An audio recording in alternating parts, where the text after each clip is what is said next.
Welcome back.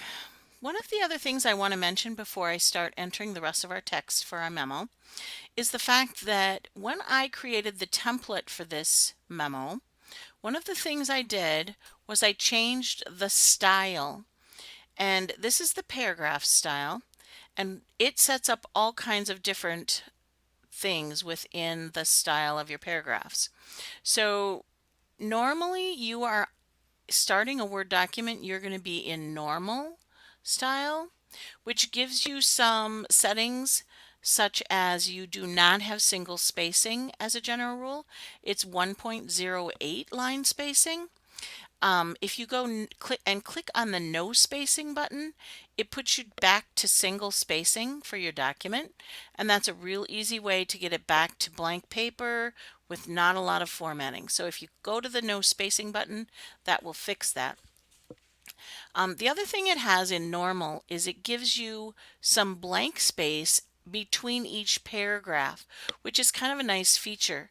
But you can also force that by going into the page layout button and going to spacing after and changing the spacing after to 6 or 12. And that will give some spacing every time you hit your enter key and give you spacing after a paragraph.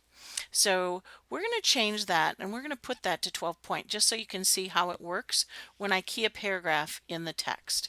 So I'm going to go back to my home ribbon. You can see I'm still on no spacing, but now I've changed that page layout. So after my paragraphs, if it's working the way I believe it should, is when I hit my enter key once, it jumps me down so it looks like it's double spaced, even though it isn't. So now I'm going to key this next paragraph and come back when I'm at the end of it so you can see what happens. Now, this paragraph that I just finished keying, according to the information that you read from the Online Writing Center, would be what's called the abstract. It's kind of a quick, brief main point of the memo and sets the tone of the rest of the memo, so that if you wanted to know what that memo was about, you could read that first paragraph and get a pretty good idea. Remember that the second section of your memo is generally considered the body, and the last section where you're going to wrap up everything and confirm the purpose or request of your memo is the closing. So that was the ABCs: abstract, body, and closing. Some of the other locations that you may look may call them the opening, the middle, and the closing. So it kind of depends. The ABC was our Online Writing Center version. So I've done my abstract, and I'm going to press my enter key one time, and as you see, that automatically takes me down to the next paragraph. So I can go ahead and continue keying the body of my document so that I can finish up my memo. So I'm going to go ahead and key a couple more paragraphs and I'll come back before the closing. I've now just ended my last paragraph, which could still be considered part of the body. And I'm going to hit my enter key one more time, and remember, because I changed that page layout after a paragraph to have spacing after, I don't have to put a blank line spacing in there. And I'm going to key in my actual closing. So I'm going to say, thanks again, Joan, for your suggestions. Contact me if you have any questions.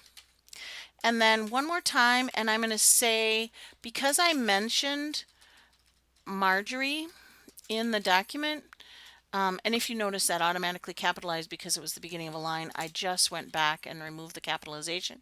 There's a couple of ways you can do that. You can, if you want, select your text and go into the case and say you want it lowercase. So you have choices here with this button up here in your font group. So instead of going back, I just deleted it and made it a lowercase, but you can go up and change it up there as well. One of the other things you might want to do is that this button in your paragraph group is called the Show Hide button, and this shows you every extra character you've keyed. So every time I press my Enter key on my keyboard, it puts a paragraph mark in my document. Up at the top, every time I press my Tab key, it puts in one little arrow so I can see that I pressed my Tab key to enter that text. Now, the other thing you need to know and should remember is that when you get down to the bottom of your document, you do not want to go to the end of the page by pressing your Enter key over and over and over again. If you want to go to a new page, put in a new page command. To do that, it's very simple. I do it manually by holding my Control key and pressing my Enter key one time, and that will put me onto the top of a new page. But if you don't want to do that, the other method is to go to your page layout tab and go to the breaks button and click on the page break button. And that also will take you to a new page in your document. So you're not filling up your document with a ton of these extra page marks. That way, if for some reason you decided to add something to this document in the middle of it, it's going to take you and leave this page break where it is, and it's not going to send down all those other hand entered page breaks and mess up the top of the next page. So remember to watch for your page break. It's a very important skill that shows that you actually do know what you're doing in word processing. So that is our memo, and I hope you enjoyed working with it.